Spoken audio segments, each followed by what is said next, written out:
बहुत समय पहले भारत में महान मुगल सम्राट हुआ करते थे, जिन्हें बादशाह अकबर के नाम से जाना जाता था।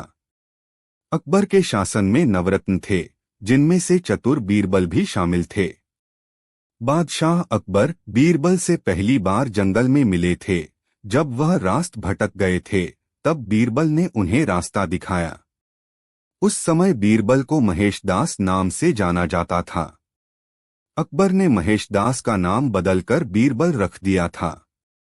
साथ ही बीरबल को विशेष सलाहकार के तौर पर अपने दरबार में नियुक्त किया था, क्योंकि बीरबल अधिक बुद्धिमान थे। वह अपने ज्ञान और चतुराई से हर सवाल और उलझन का हल निकाल दिया करते थे। बीरबल बेहद कम समय में महाराजा अकबर के चहेते सलाहकार बन गए थे। इस बात से उनके सभा के अन्य मंत्री और महामंत्री बीरबल से जला करते थे। यह जलन उनके साले मानसिंह को भी थी।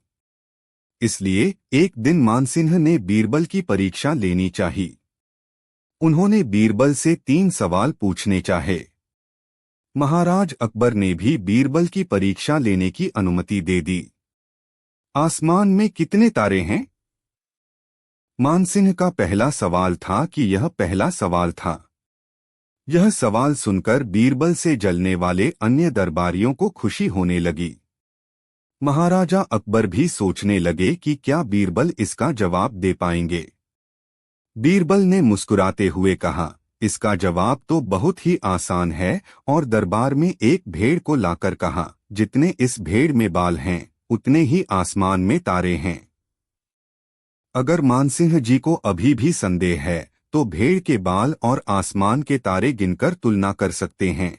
बीरबल की चतुराई देखकर बादशाह अकबर मुस्कुराए और कहा, क्यों मानसिंह जी, आप गिनकर तुलना करना चाहते हैं? धरती का केंद्र कहाँ है? कि एक वक्त की बात है, बादशाह अकबर अपने दरबारियों के साथ दरबार में मौजूद थे।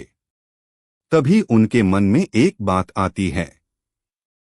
बादशाह बोलते हैं कि मेरे आसपास हमेशा बुद्धिमान लोग रहते हैं और मैं उनके बीच रहकर बोर हो गया हूँ। मैंने फैसला किया है कि मुझे कुछ मूर्ख व्यक्तियों से मिलना चाहिए। अकबर बीरबल से कहते हैं, तुमने हमेशा हमारी मदद अपने ज्ञान और चतुराई से की है। हम चाहते हैं कि इस बार भी तुम ऐसा ही कुछ करो और हमारे लिए 6 मूर्ख व्यक्ति ढूंढ कर लेकर आओ। बीरबल जी जहां पनाह, मैं आपके लिए 6 मूर्ख व्यक्ति जरूर ढूंढ कर लाऊंगा। अकबर, हम आपको 6 मूर्ख व्यक्ति ढूंढने के लिए 30 दिन का समय देते हैं। बीरबल, जहां पनाह, मुझे इतने अधिक समय की आवश्यकता नहीं पड़ेगी। अकबर, ठीक है, अगर तुम उससे पहले ही मूर्ख व्यक्ति ले आ सकते हो तो यह अच्छी बात है। इसके बाद बीरबल मूर्ख व्यक्तियों की तलाश में निकल पड़ता है। बीरबल रास्ते में पूरा समय इसी सोच में था कि उसे वो मूर्ख लोग कहाँ मिलेंगे। तभी उसे गधे पर बैठा एक आदमी दिखाई देता है, जो सिर पर घास की गठरी रखे हुए था। बीरबल ने तुरंत घोड़ा रोका और उससे उसकी पहचान पूछने लगा। बीरबल, कौन हो तुम और ऐसे गधे पर बैठकर और घास अपने सिर पर लेकर क्यों जा रहे हो? व्यक्ति, मैं रामू हूँ और मेरा गधा कमजोर व थका हुआ है, इसलिए गधे का बोझ कम करने के लिए मैंने घास की गठरी अपने सिर पर रखी है। यह सुनकर बीरबल सोचता है कि मुझे पहला मूर्ख व्यक्ति मिल गया। फिर बीरबल उससे कहता है कि तुम जानवरों के बारे में इतना सोचते हो, इसलिए मैं तुम्हें बादशाह अकबर से इनाम दिलवाऊंगा। यह कहकर बीरबल उस व्यक्ति को अपने साथ चलने के लिए कहता है। इनाम की बात सुनकर रामू बीरबल के साथ हो लेता है। बीरबल और रामू कुछ दूर चले ही थे कि बीरबल को 2 व्यक्ति आपस में लड़ाई करते हुए दिखाई दिए। बीरबल उन दोनों व्यक्तियों को लड़ने से रोकता है और उनसे पूछता है कि तुम दोनों कौन हो और किस बात के लिए लड़ रहे हो? पहला व्यक्ति, जनाब, मेरा नाम चंगू है। दूसरा व्यक्ति, और मेरा मंगू है। मंगू, जनाब, मुझे चंगू कहता है कि इसके पास शेर है, जिसे वो मेरी गाय के शिकार के लिए छोड़ेगा। चंगू, हाँ मैं ऐसा ही करूंगा और मुझे बहुत मजा भी आने वाला है। बीरबल, कहाँ है तुम लोगों की गाय और शेर? मंगू, जनाब, जब भगवान हमें वरदान देने आएंगे तो मैं उनसे गाय मांगूंगा और चंगू शेर मांगेगा, जिसे यह मेरी गाय पर छोड़ने की बात कर रहा है। बीरबल, अच्छा यह बात है। उनकी बातें सुनकर बीरबल समझ गया कि उन्हें दो और मूर्ख व्यक्ति मिल गए हैं। बीरबल इनाम की बात कहकर उन्हें भी अपने साथ ले लेता है। उन तीनों को लेकर बीरबल अपने घर पहुंचता है और फिर सोचने लगता है कि बाकी के मूर्ख व्यक्ति कहां से ढूंढ कर लाऊं। बीरबल उन तीनों मूर्खों को अपने घर में ही रहने के लिए कहकर बाहर चला जाता है। जब बीरबल और मूर्ख लोगों को ढूंढने के लिए बाहर आता है तो उसे एक व्यक्ति दिखाई देता है जो कुछ ढूंढता रहता है। बीरबल उसके पास जाकर पूछता है कि आप क्या ढूंढ रहे हैं? व्यक्ति, जनाब, मेरी अंगूठी कहीं गिर गई है जिसे मैं काफी समय से खोज रहा हूँ, लेकिन मुझे नहीं मिल रही है। बीरबल, क्या आपको पता है कि अंगूठी कहाँ गिरी थी? आखिर क्या बता रहा है? राजा के इस सवाल पर नाई कहता है, यह कौवा कह रहा है कि आपके पूर्वज स्वर्ग में मुसीबत में है और काफी परेशान है। उनका हालचाल लेने के लिए आपको अपने किसी करीबी को स्वर्ग भेजना चाहिए। नाई की यह बात सुनकर राजा अकबर और भी हैरान हो जाते हैं। राजा अकबर आश्चर्य से नाई से पूछते हैं, आखिर किसी इंसान को जिंदा स्वर्ग में कैसे भेजा जा सकता है? राजा के इस सवाल पर नाई जवाब देता है, महाराज, मेरी नज़र में एक पुरोहित है जो इस काम को अंजाम दे सकता है। बस आप इस काम के लिए अपने किसी करीबी को स्वर्ग जाने के लिए राजी कर लीजिए। नाई के इस आश्वासन पर राजा अकबर तैयार हो जाते हैं और दरबार में अपने सभी करीबी दरबारियों को बुलाते हैं। राजा के आदेश पर सभी करीबी दरबारी राजा अकबर के सामने हाजिर हो जाते हैं। सभी दरबारी राजा से अचानक बुलाने की वजह पूछते हैं। इस पर राजा उन्हें नाई के साथ हुई सारी बात सुनाते हैं। राजा की बात सुनकर सभी दरबारी एक मत में बीरबल का नाम आगे रखते हैं। दरबारी कहते हैं कि स्वर्ग जाकर पूर्वजों का हालचाल लेने के लिए बीरबल से उचित व्यक्ति और कोई नहीं हो सकता, क्योंकि बीरबल हम सब में सबसे ज्यादा बुद्धिमान और चतुर है। इसलिए स्वर्ग में आपके पूर्वजों का हालचाल लेकर वह उनकी परेशानी का हल आसानी से निकाल सकता है। राजा अकबर दरबारियों की इस सलाह को मानते हुए बीरबल को स्वर्ग भेजने की तैयारी कर लेते हैं। इस बात का पता चलते ही बीरबल शहंशाह अकबर से पुरोहित को बुलाकर स्वर्ग भेजने की विधि के बारे में पूछते। बीरबल की इस बात पर राजमहल में पुरोहित को बुलवाया जाता है। पुरोहित के आते ही उनसे स्वर्ग जाने की विधि के बारे में पूछा जाता है। पुरोहित बताते हैं, आपको यहीं पास में मौजूद एक घास के लेर में भेजा जाएगा। बाद में उस नेर में आग लगा दी जाएगी। फिर कुछ मंत्रों की शक्ति से आपको स्वर्ग भेज दिया जाएगा। स्वर्ग जाने की पूरी प्रक्रिया जानने के बाद बीरबल राजा अकबर से करीब 11 दिन का समय मांगते हैं और पुरोहित को 11 दिन बाद बुलाने की बात रखते हैं। वह कहते हैं, मैं स्वर्ग जा रहा हूँ और कितने दिन मुझे लौटने में लगेंगे इस बारे में निश्चित तौर पर कुछ भी कहना मुश्किल है। इसलिए स्वर्ग जाने से पहले एक बार मैं अपने परिवार से मिलना चाहता हूँ और कुछ समय बिताना चाहता हूँ। भाई बीरबल अपने घर जाने के लिए महल से रवाना हो जाते हैं। देखते देखते 11 दिन बीत जाते हैं। आखिर क्या बता रहा है? राजा के इस सवाल पर नाई कहता है, यह कौवा कह रहा है कि आपके पूर्वज स्वर्ग में मुसीबत में है और काफी परेशान हैं। उनका हालचाल लेने के लिए आपको अपने किसी करीबी को स्वर्ग भेजना चाहिए। नाई की यह बात सुनकर राजा अकबर और भी हैरान हो जाते हैं। राजा अकबर आश्चर्य से नाई से पूछते हैं, आखिर किसी इंसान को जिंदा स्वर्ग में कैसे भेजा जा सकता है? राजा के इस सवाल पर नाई जवाब देता है, महाराज, मेरी नज़र में एक पुरोहित है जो इस काम को अंजाम दे सकता है। बस आप इस काम के लिए अपने किसी करीबी को स्वर्ग जाने के लिए राजी कर लीजिए। नाई के इस आश्वासन पर राजा अकबर तैयार हो जाते हैं और दरबार में अपने सभी करीबी दरबारियों को बुलाते हैं। राजा के आदेश पर सभी करीबी दरबारी राजा अकबर के सामने हाजिर हो जाते हैं। सभी दरबारी राजा से अचानक बुलाने की वजह पूछते हैं। इस पर राजा उन्हें नाई के साथ हुई सारी बात सुनाते हैं।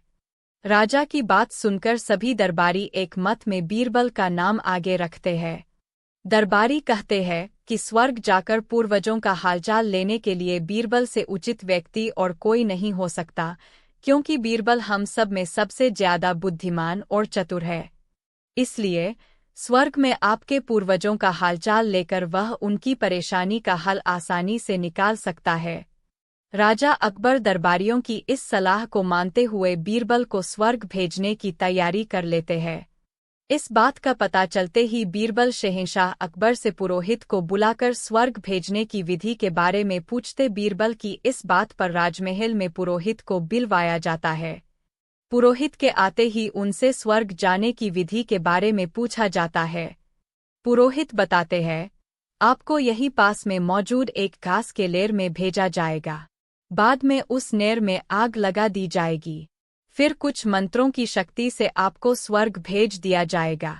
स्वर्ग जाने की पूरी प्रक्रिया जानने के बाद बीरबल राजा अकबर से करीब 11 दिन का समय मांगते हैं और पुरोहित को 11 दिन बाद बुलाने की बात रखते हैं।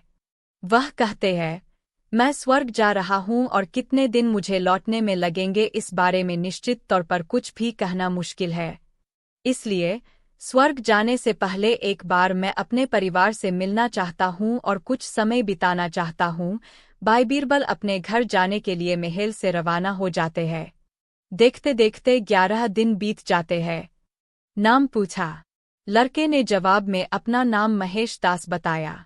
महाराज ने उसे इनाम में सोने की अंगूठी दी और दरबार में आने का न्योता दिया।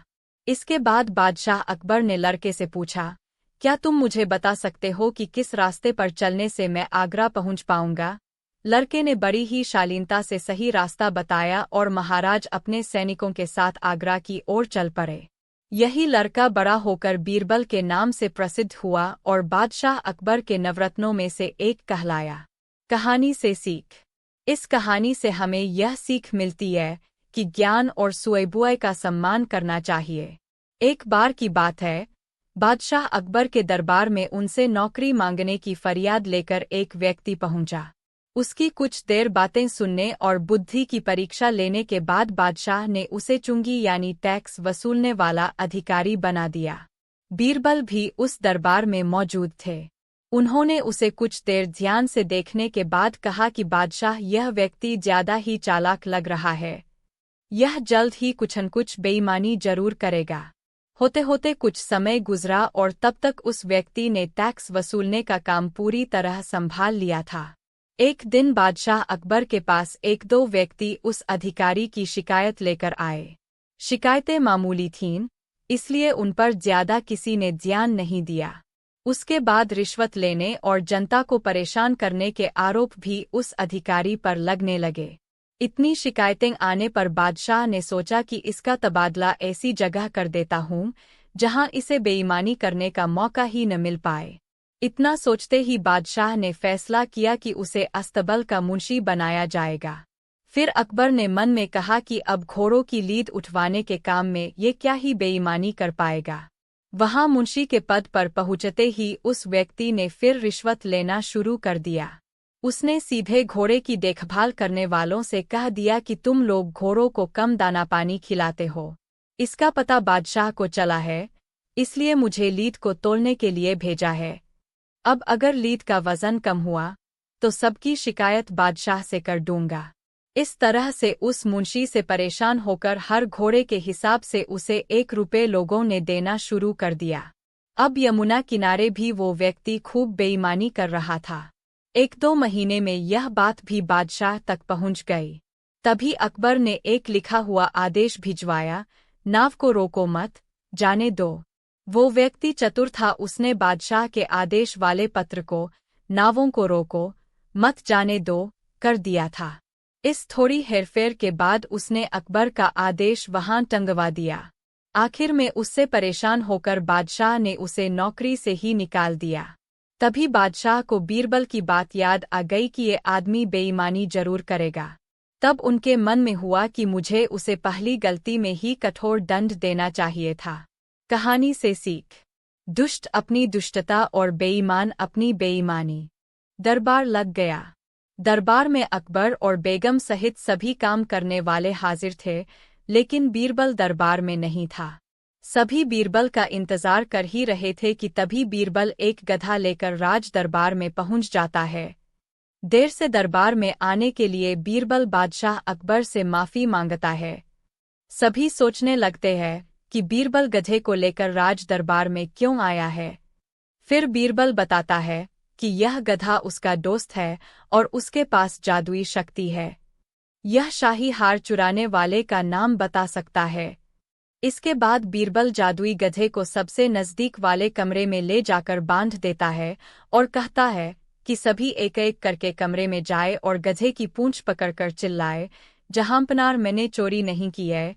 साथ ही बीरबल कहता है कि आप सभी की आवाज दरबार तक आनी चाहिए। सभी के पूंछ पकड़कर चिल्लाने के बाद आखिर में गधा बताएगा कि चोरी किसने की है।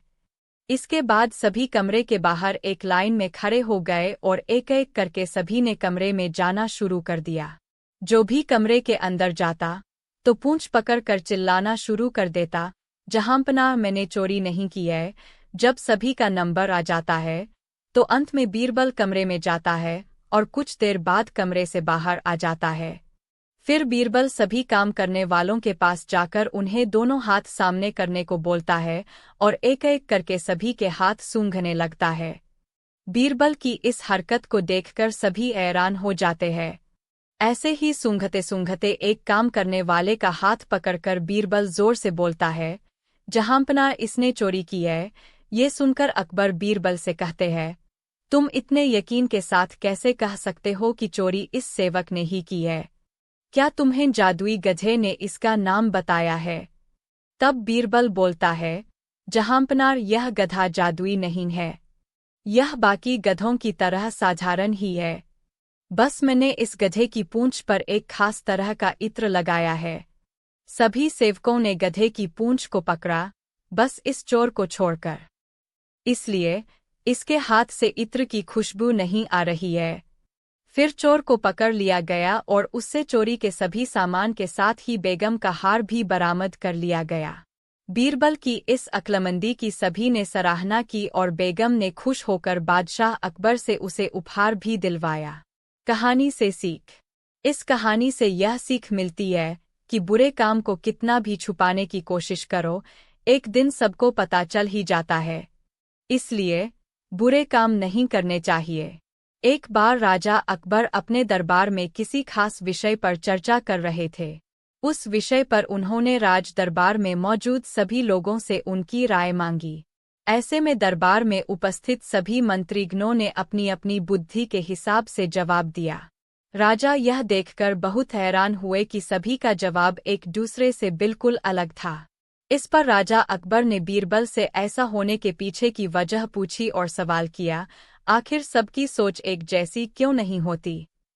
राजा के सवाल पर बीरबल मुस्कुराया और कहा, महाराज, बेशक लोगों की सोच एक दूसरे से कई मामलों में अलग होती है, मगर कुछ खास विषयों पर सबकी सोच एक जैसी ही होती है। बीरबल की इस बात के साथ दरबार की कार्यवाही समाप्त होती है और सभी अपना अपना काम करने के लिए चले जाते हैं। उसी शाम राजा अकबर बीरबल के साथ अपने बाग में टहलने जाते हैं। तब वो दोबारा वही सवाल दोहराते हैं, बीरबल, मैंने तुमसे पूछा था कि सबकी सोच एक जैसी क्यों नहीं होती? इस सवाल का जवाब दो मुझे। इसी के साथ एक बार फिर अकबर और बीरबल के बीच इस मुद्दे को लेकर बहस छिड़ जाती है। जब लाख कोशिशों के बावजूद राजा अकबर को बीरबल की बात नहीं समझ आती, तो वह अपनी बात को समझाने के लिए एक युक्ति निकालता है। बीरबल कहता है, महाराज, मैं आपको साबित कर दूंगा कि कुछ मामलों में सबकी सोच एक जैसी ही होती है। बस आप एक फरमान जारी कर दीजिए। फरमान यह होगा कि आने वाली अमावस्या की रात को सभी अपने अपने घर से एक लोटा दूध लाकर आपके बाग में बने सूखे कुएं में डालेंगे और इस फरमान को न मानने वाले को सख्त से सख्त सजा दी जाएगी। वैसे तो राजा अकबर को बीरबल की यह बात मूर्खता वाली लगती है, लेकिन वह बीरबल के कहे अनुसार शाही फरमान जारी करवा देते हैं। राजा के आदेश से सिपाही पूरे राज्य में घूम घूम कर इस फरमान के बारे में सभी को बताते हैं। राजा के इस फरमान को सुनते ही सभी में इस बात को लेकर चर्चा होने लगी कि सूखे कुएं में दूध डालना एक मूर्खतापूर्ण कार्य है। फिर भी राजा का फरमान था, तो मानना सभी को था। सभी अमावस्या की रात का इंतजार करने लगे। देखते देखते अमावस्या की रात भी आ गई और सभी अपने अपने घर से एक एक भरा लोटा लेकर कुएं के पास जमा हो जाते हैं। बारी बारी सभी कुएं में लोटा पलट कर अपने अपने घर की ओर चले जाते हैं। यह सारा नजारा राजा अकबर और बीरबल छिपकर देख रहे होते हैं। जब सभी अपना लोटा कुएं में पलट कर चले जाते हैं, तो बीरबल राजा अकबर को कुएं के नजदीक ले जाते हैं और कहते हैं, महाराज देखिए, क्या आपके फरमान से कुआं दूध से भर गया। बीरबल की बात पर राजा अकबर कुएं में झांक कर देखते हैं कि कुआं ऊपर तक पानी से भरा हुआ है। यह देखकर उन्हें बहुत आश्चर्य होता है और वे नाराज भी होते हैं।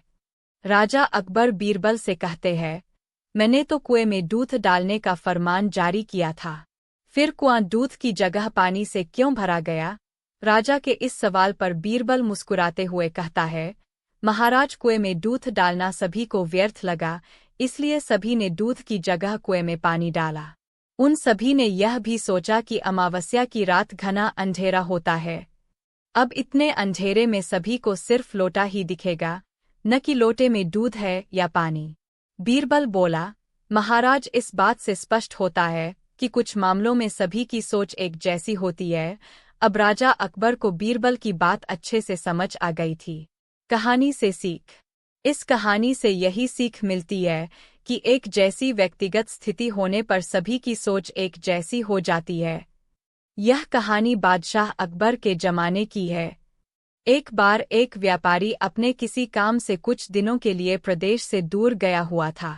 जब वह अपना काम खत्म करके घर पहुंचा, तो देखता है कि उसकी पूरी तिजोरी खाली है। उसकी मेहनत की सारी कमाई चोरी हो चुकी है। व्यापारी घबरा गया और उसने अपने घर के सारे नौकरों को बुलाया। व्यापारी के घर में कुल 5 नौकर थे।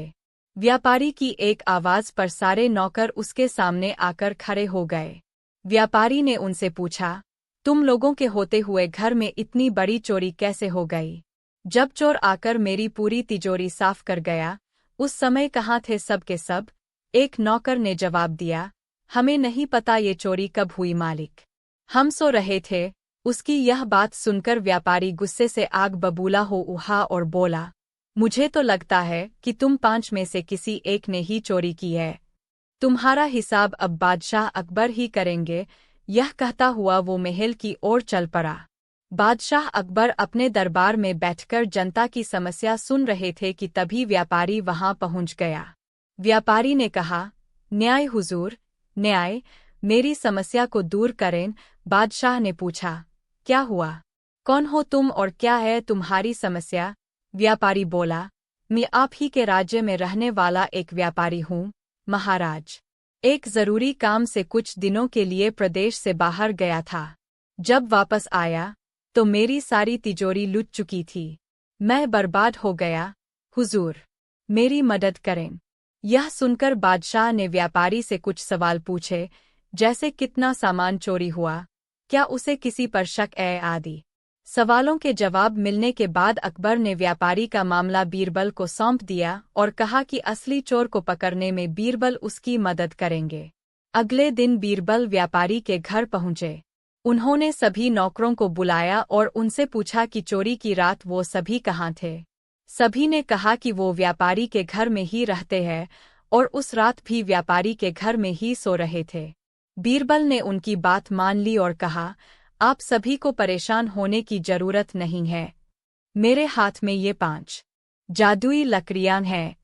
मैं आप सभी को एक एक लकड़ी दूंगा। जो भी चोर होगा, उसकी लकड़ी आज रात 2 इंच लंबी हो जाएगी और चोर पकड़ा जाएगा। हम सभी कल यहीं मिलेंगे। यह कह बीरबल ने सबसे हाथ में एक एक लकड़ी पकड़ाई और वहां से चले गए। दिन ढल गया।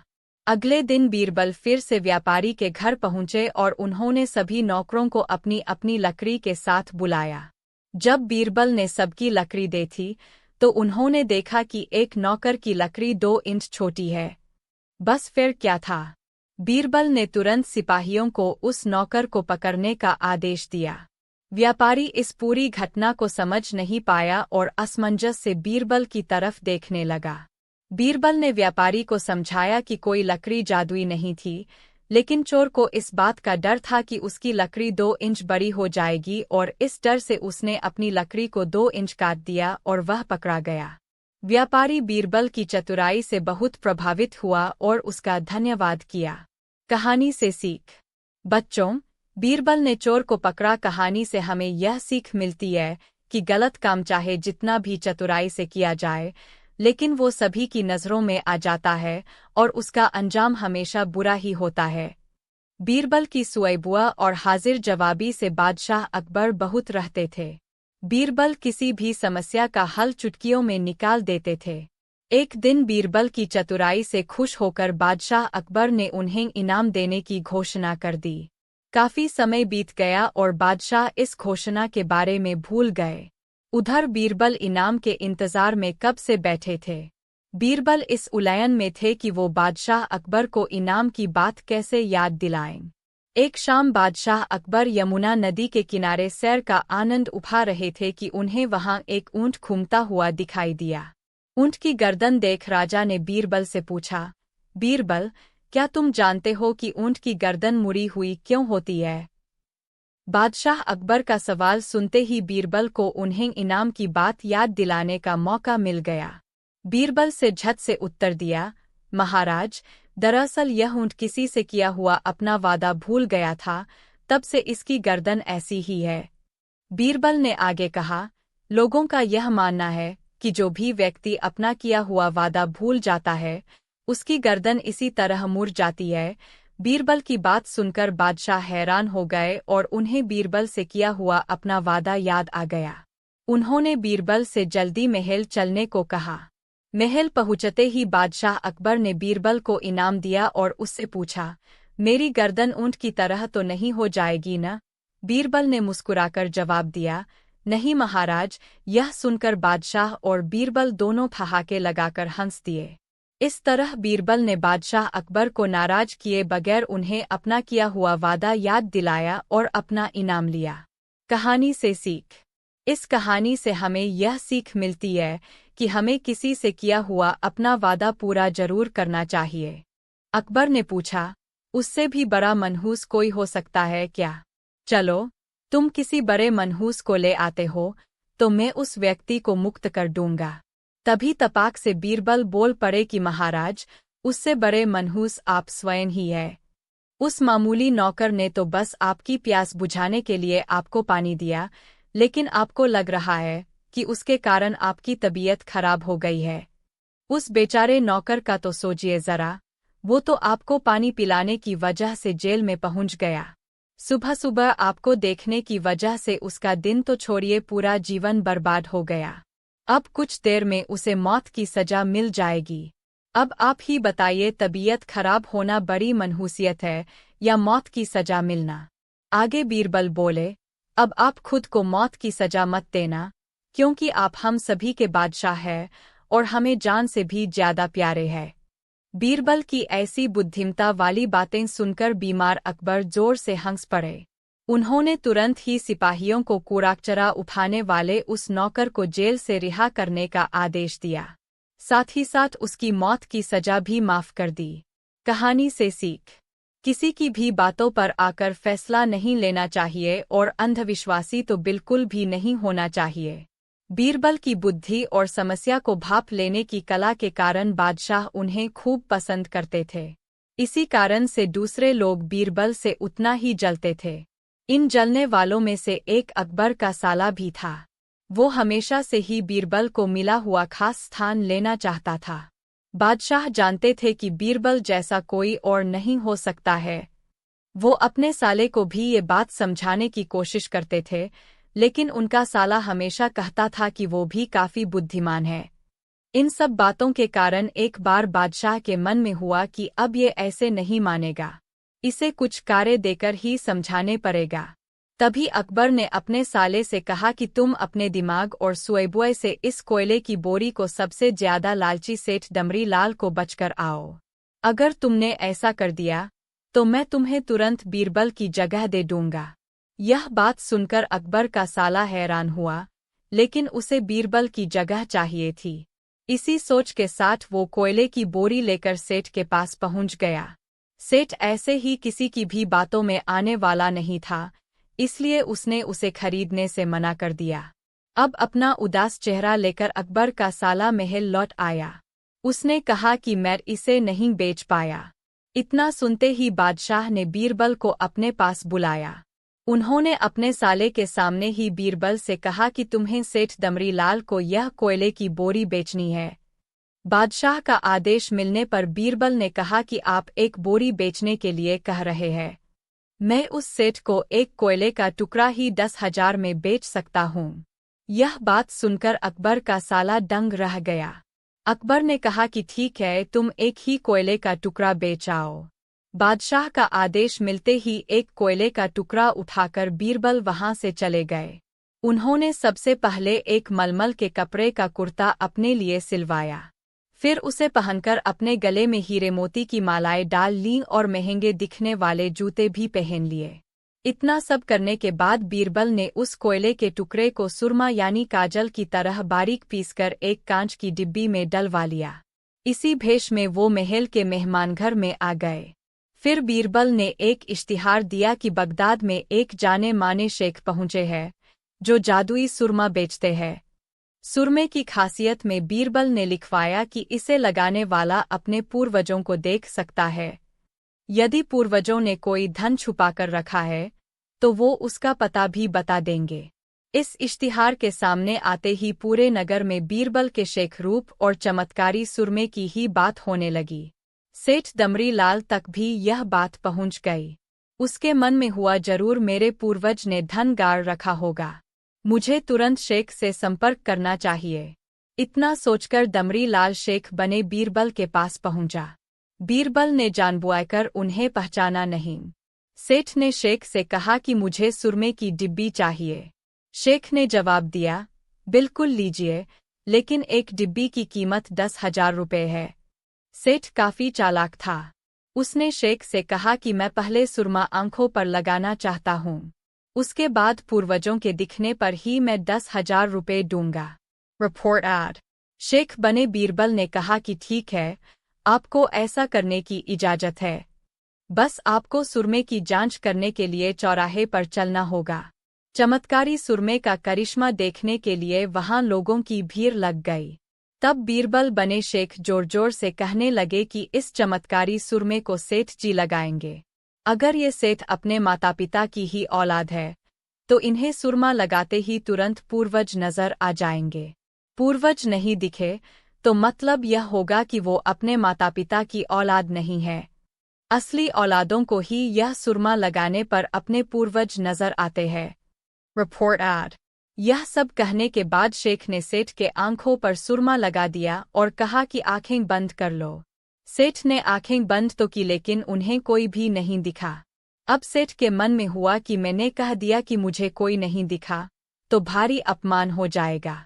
इज्जत को बनाए रखने के लिए सेठ ने आंख खोली और कहा कि हाँ, मुझे अपने पूर्वज दिख गए। इसके बाद गुस्से में लाल सेठ ने बीरबल के हाथ में 10,000 रुपये थमा दिए। अब खुश होते हुए बीरबल महल चले गए। उन्होंने कहा कि लीजिए बादशाह, एक कोयले के 10,000 रुपये, और सारा किस्सा सुना दिया। यह देखते ही बादशाह का साला मुंह बनाकर महल से चला गया। उसके बाद से उसने कभी भी बीरबल की जगह लेने की बात अकबर से नहीं की। कहानी से सीख। किसी से ईर्ष्या नहीं करनी चाहिए और अपनी काबिलियत को साबित करने के लिए बुद्धि का उपयोग करना जरूरी है। अकबर ने कहा कि ठीक है, तुम एक ही कोयले का टुकड़ा बेच आओ। बादशाह का आदेश मिलते ही एक कोयले का टुकड़ा उठाकर बीरबल वहां से चले गए। उन्होंने सबसे पहले एक मलमल के कपड़े का कुर्ता अपने लिए सिलवाया। फिर उसे पहनकर अपने गले में हीरे मोती की मालाएं डाल लीं और महंगे दिखने वाले जूते भी पहन लिए। इतना सब करने के बाद बीरबल ने उस कोयले के टुकड़े को सुरमा यानी काजल की तरह बारीक पीसकर एक कांच की डिब्बी में डलवा लिया।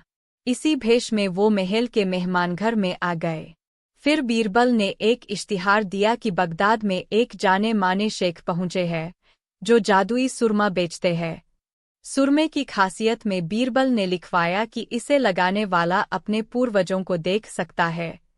यदि पूर्वजों ने कोई धन छुपाकर रखा है तो वो उसका पता भी बता देंगे। इस इश्तिहार के सामने आते ही पूरे नगर में बीरबल के शेख रूप और चमत्कारी सुरमे की ही बात होने लगी। सेठ दमरी लाल तक भी यह बात पहुंच गई। उसके मन में हुआ, जरूर मेरे पूर्वज ने धन गाड़ रखा होगा, मुझे तुरंत शेख से संपर्क करना चाहिए। इतना सोचकर दमरी लाल शेख बने बीरबल के पास पहुंचा। बीरबल ने जानबूझकर उन्हें पहचाना नहीं। सेठ ने शेख से कहा कि मुझे सुरमे की डिब्बी चाहिए। शेख ने जवाब दिया, बिल्कुल लीजिए, लेकिन एक डिब्बी की कीमत 10,000 रुपये है। सेठ काफी चालाक था। उसने शेख से कहा कि मैं पहले सुरमा आंखों पर लगाना चाहता हूँ, उसके बाद पूर्वजों के दिखने पर ही मैं 10,000 रुपये दूंगा।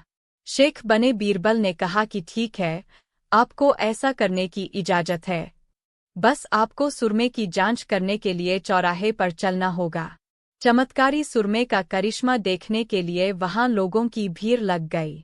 तब बीरबल बने शेख जोर जोर से कहने लगे कि इस चमत्कारी सुरमे को सेठ जी लगाएंगे।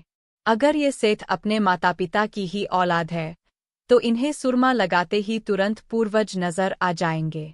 पूर्वज नहीं दिखे तो मतलब यह होगा कि वो अपने माता पिता की